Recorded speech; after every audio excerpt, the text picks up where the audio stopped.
ಸಂಚಾರವನ್ನು ಮಾಡಿ ಆಸ್ಥಾನದಲ್ಲಿ ಬಂದು ಕುಳಿತಿರುವಂತಹ ಕಾಲದಲ್ಲಿ ಭೂಲೋಕದ ಮಾನವನನ್ನ ಜ್ಞಾನಮುಗ್ಧನಾಗಿದ್ದಾನೆ. ಅವನ ಭಕ್ತಿ ಹೆಚ್ಚಾದಾಗ ನಾನು ಕುಳಿತಿರುವಂತಹ ಆಸ್ಥಾನವೇ ಸುಡುತ್ತಾ ಇದೆ.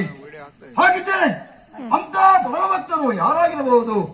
ದಿವ್ಯ ದೃಷ್ಟಿಯಲ್ಲಿ ಬಿಟ್ಟು ನೋಡುವಾಗ ಉಜ್ಜಯಿನಿ ಪ್ರಧಾನ ಸ್ಥಾನ ರಾಜ ವಿಕ್ರಮಾದಿತ್ಯ, ನಾಳೆ ಸೂರ್ಯ ಉದಯಕ್ಕೆ ಚಂದ್ರಸೇನ ಮಹಾರಾಜ ಅವನನ್ನು ಕೊಂದು ಮುಗಿಸುತ್ತಾನೆಂಬ ಭಯದಿಂದ ನನ್ನ ಜ್ಞಾನಮುಗ್ಧನಾಗಿದ್ದಾನೆ. ಹಾಗಿದ್ದೇನೆ ನಾಳೆ ಸೂರ್ಯ ಉದಯಕ್ಕೆ ಚಂದ್ರಸೇನ ಮಹಾರಾಜ ಕೊಂದು ಮುಗಿಸುತ್ತಾನೆ. ಆ ಕಾರಣಕ್ಕಾಗಿ ವಿಕ್ರಮಾದಿತ್ಯನ ರಕ್ಷಣೆ ಮಾಡಬೇಕು, ಲೋಕದಲ್ಲಿ ಧರ್ಮವನ್ನು ಸ್ಥಾಪಿಸಬೇಕು. ನನ್ನದೇ ಆದಂತಹ ಕಾಕಾವಾಹನವನ್ನು ಏರಿ ಕಾಮಲಿಂಗನ ವಿರುದ್ಧ ಹಾರಿಸಿಬಿಡುತ್ತೇನೆ. ವಿಕ್ರಮಾದಿತ್ಯ ಧನ್ಯ, ವಿಕ್ರಮಾದಿತ್ಯ ಧನ್ಯವು. ನಿನ್ನ ಸತ್ಯಕ್ಕೆ ನಾನು ಮೆಚ್ಚಿದ ವಿಕ್ರಮಾದಿತ್ಯ.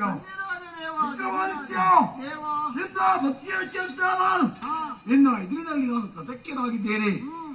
ಇವು ಕರ ಚರಣಗಳನ್ನು ಕಲಿತ ನೀನು ಕಣ್ಣೀರನ್ನಾಗಿ ನನ್ನ ಪಾದವನ್ನು ತೊಳೆಯುತ್ತಾ ಇದ್ದೀಯ.